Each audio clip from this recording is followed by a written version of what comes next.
Hey everybody, we're back. Happy that you're all still with us. I'm here with my old friend Cody Alexander Curtis. Cody was in our film, PMC film, A Downeast Christmas, which has been a Christmas classic playing locally on Channel 5. It's been very successful. I don't know if you ever watch on YouTube. It's got like 120,000 views. Yeah, it's impressive. Yeah, it's very popular. People love a good kind of Hallmark movie with a little bit of an edge. Cody is kind of the villain in it, in a sense. Yeah. The lovelorn guy. He does a great job in it.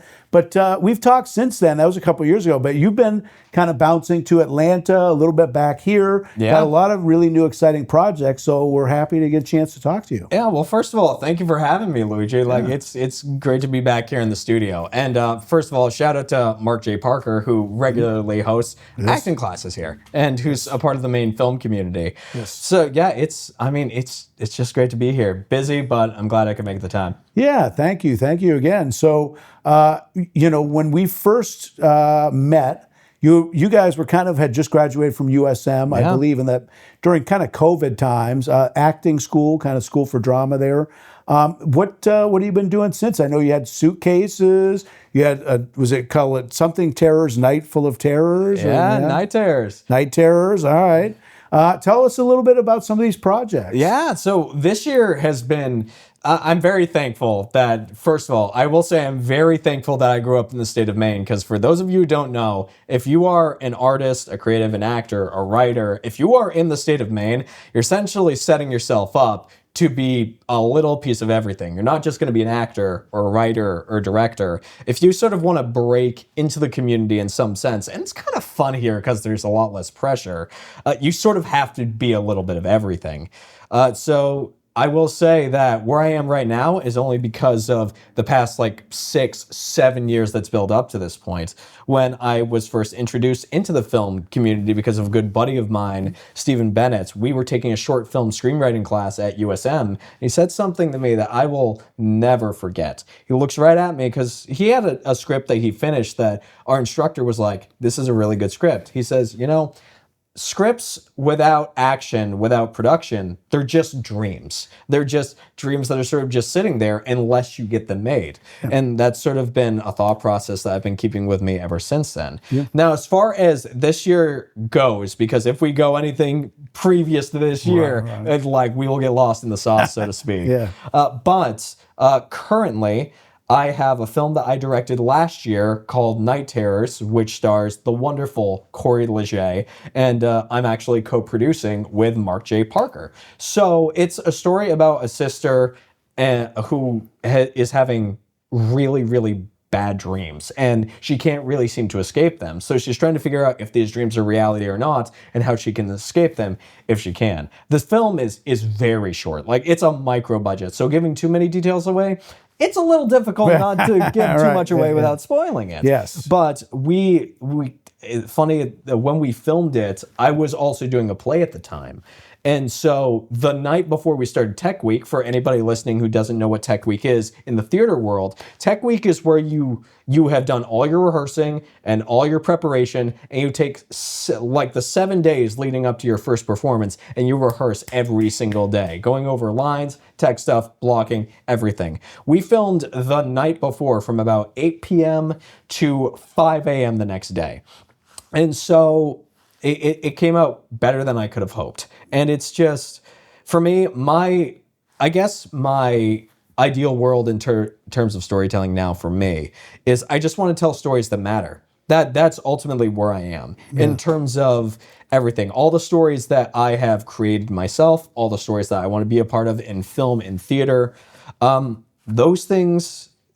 I don't want to shortchange my life by doing stuff that doesn't feel like it's making an impact. And so ultimately, Night Terrors is a story about a brother and sister. That's the short end that I can give to it. Yeah. So that's one thing. And the last time that I was on this show, a couple of years back, we were talking about Suitcases, because we were in the middle of pre-production for that. I believe so, yeah. Suitcases was very fortunate to get nominated for Best Director for me and Zach Whedon and Best Internationally Made Film at the North Film Festival in New York City. Okay. And I was there a couple weeks ago. it is a wonderful festival. The host of it, Darwin, he's been building this festival up from the ground up for the past 5 years. The event happened at the Producers Club, and for those of you who don't know what the Producers Club is, it's essentially like a little hole in the wall bar. But they shot the first couple of episodes of Seinfeld there. Yeah. And so this building, more than a lot of buildings in New York, has a lot of prestige behind it.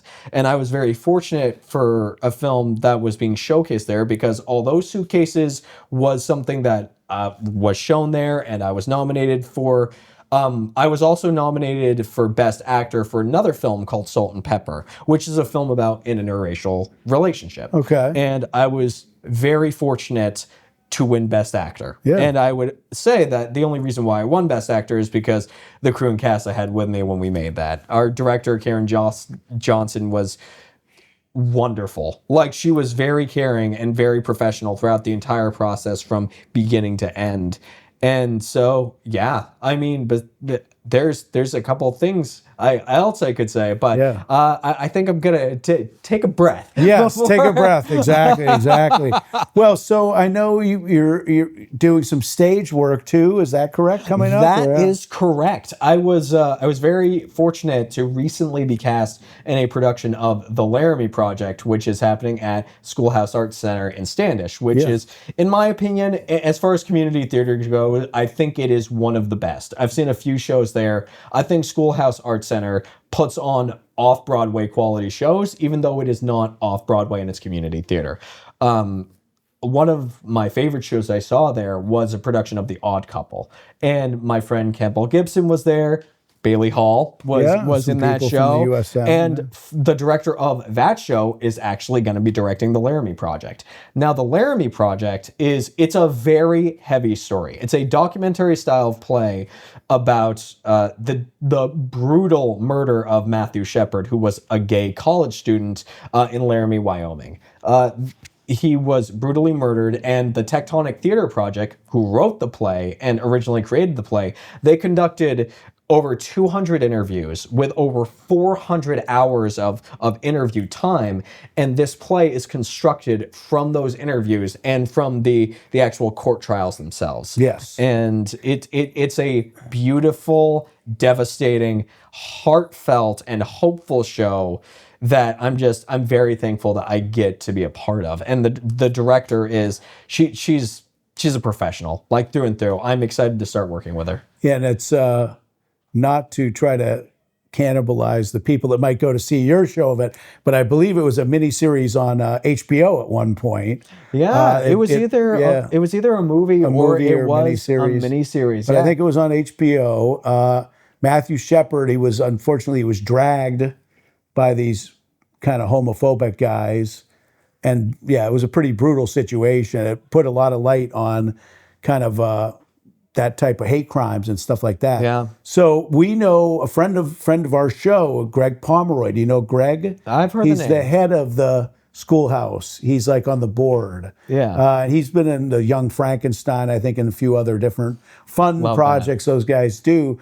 So do you play Matthew Shepard in this? No. So the thing is that Matthew Shepard is sort of like an ominous, all-being character in the show. Okay. Like, since this is conducted with Matthew Shepard, unfortunately never had the chance to be interviewed, because at the time when the theater company had the community had dealt, like, the event had just happened. Right. And so they stayed in Laramie, Wyoming for a year and a half conducting these interviews.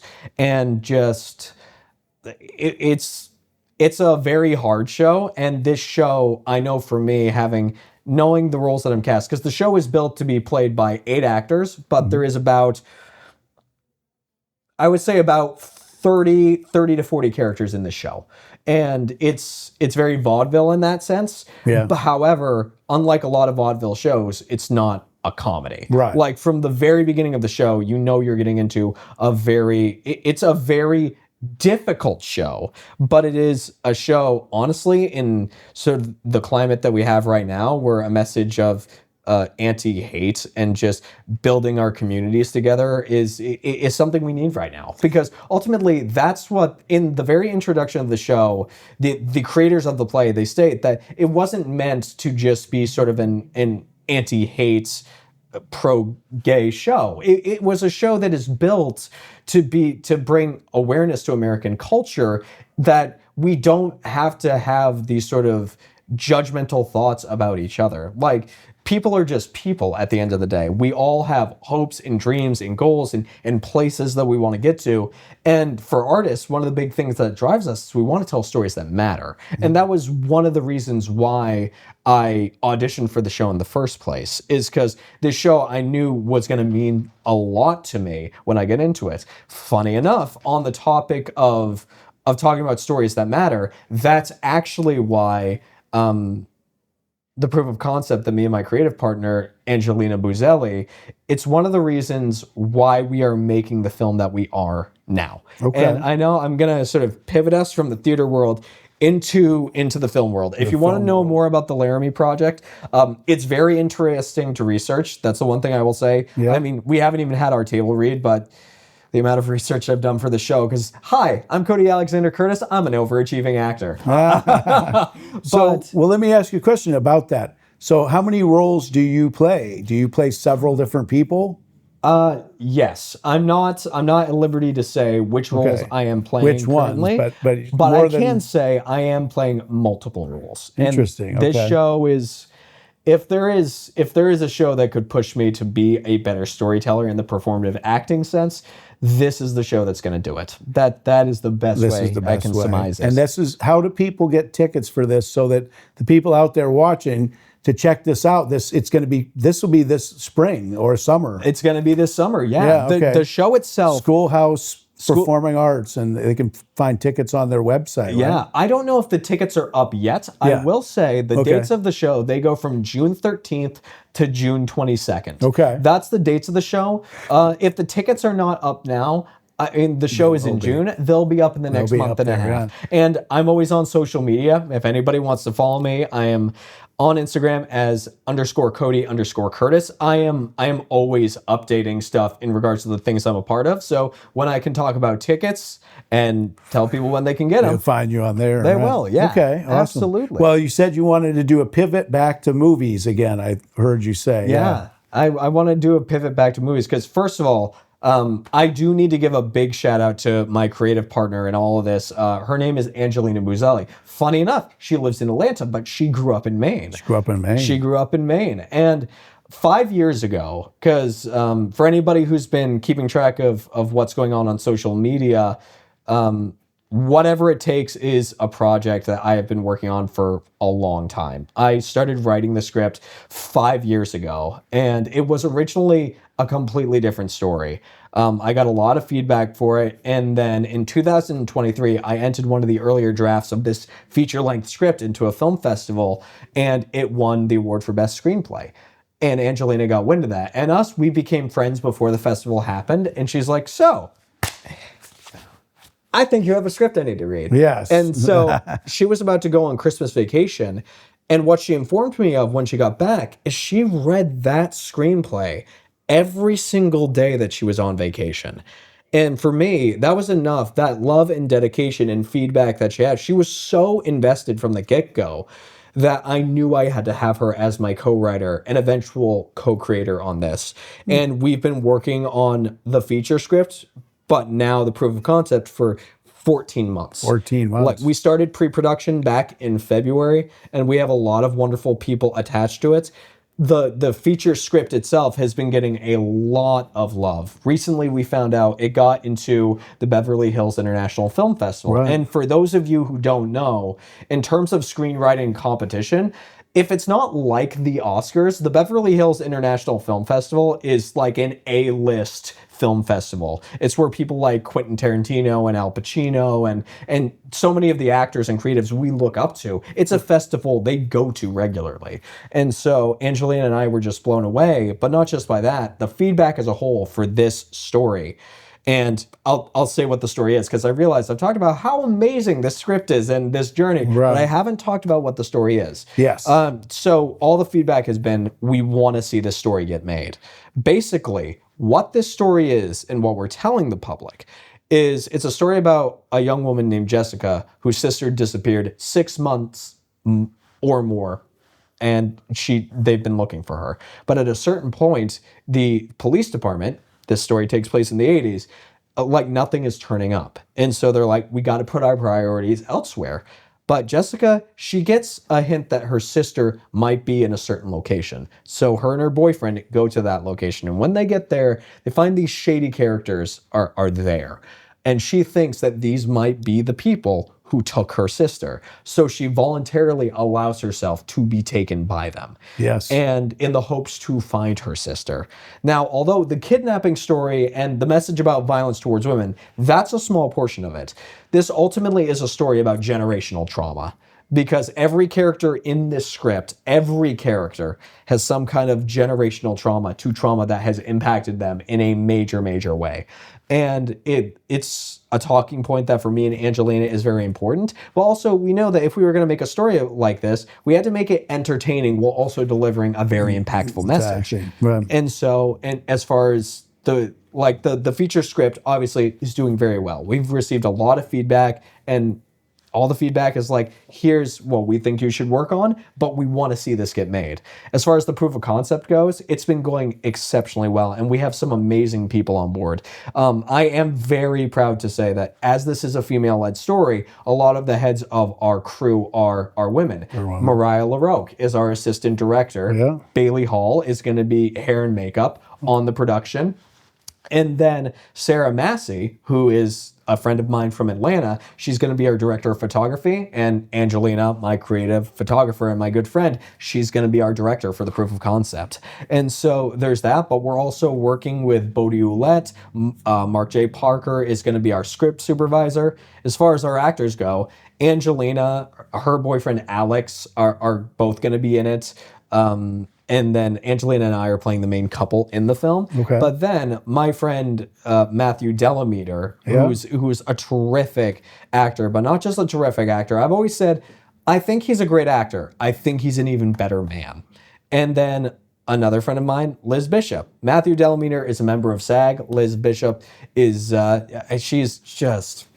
I could talk about how wonderful I think these people are till the cows come home. Yeah. But ultimately, that's, in terms of the lineup, that's whatever it takes is the thing I am the most proud of to be doing this year. Because for me, I've always said in my life as an artist, I want to make one story that feels like it can make a positive impact. For me, whatever it takes feels like it's the thing, especially since all the positive feedback and everything feels like it's heading in the direction we want it to. And we've had roadblocks like every filmmaker and creator does, but it feels like these roadblocks are so small that we've been able to just move them aside and keep moving forward.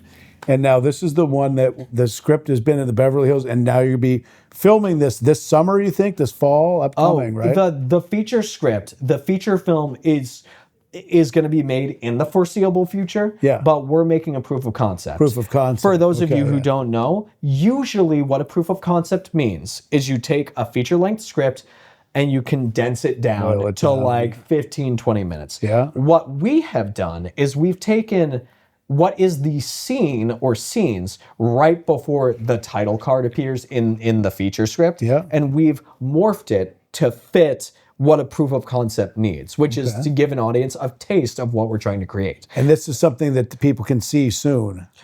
This is something we will see because we are still in pre-production. We're going to be filming this in August, and after that, more than likely, Angelina and I, although we are excited, we will probably need to take a little bit of a break because we've been working on this thing for so long.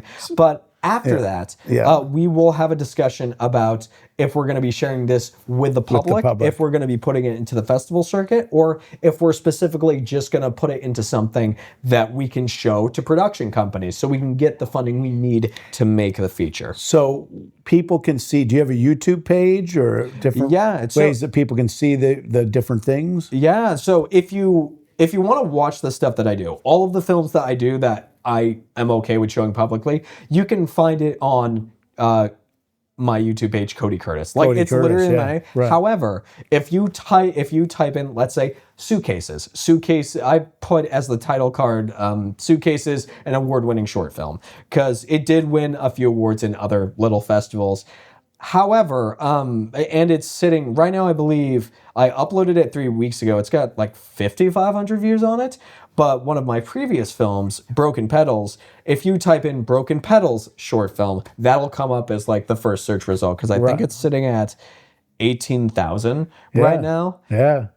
Yeah, it's a great film. I enjoyed it a lot. You do a lot of, and you do a good job with writing, kind of sometimes directing, producing. It's like you said, wearing a lot of hats, and acting in a lot of them. And I appreciate that. The one thing I will say is, I have realized over the course of time, as we all do on this journey called life, that for me, for me, acting will always be first and foremost. And if I'm going to be the best actor I can be a writer, I can be a producer.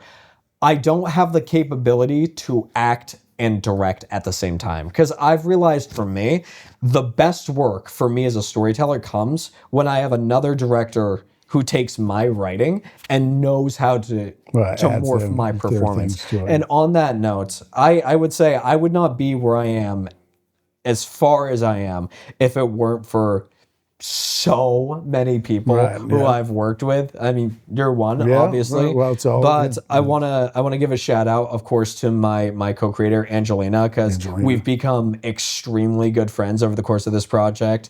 And there's also, I've already mentioned, Sarah Massey is one, a very close friend who at this point she's family. Like she's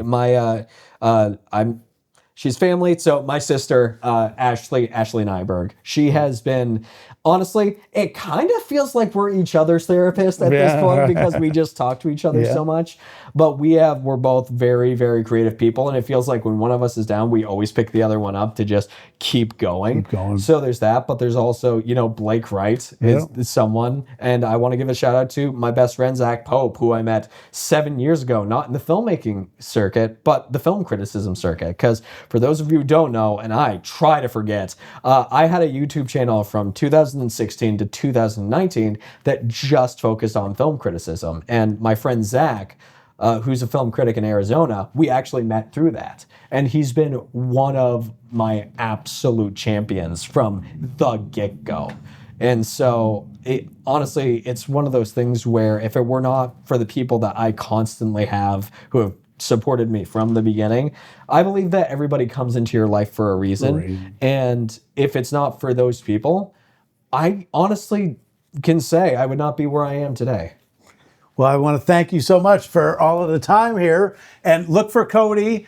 Cody is going to be doing the film thing and plays all this spring and summer. Yeah, Night Terrors is going to be finishing up post-production. I'll be in rehearsal from next week, April 16th, until the show goes up on June 13th. And then 2 months after that, we'll be putting the production hat on for whatever it takes. Thanks again, Cody. We'll be right back right after this. Thanks.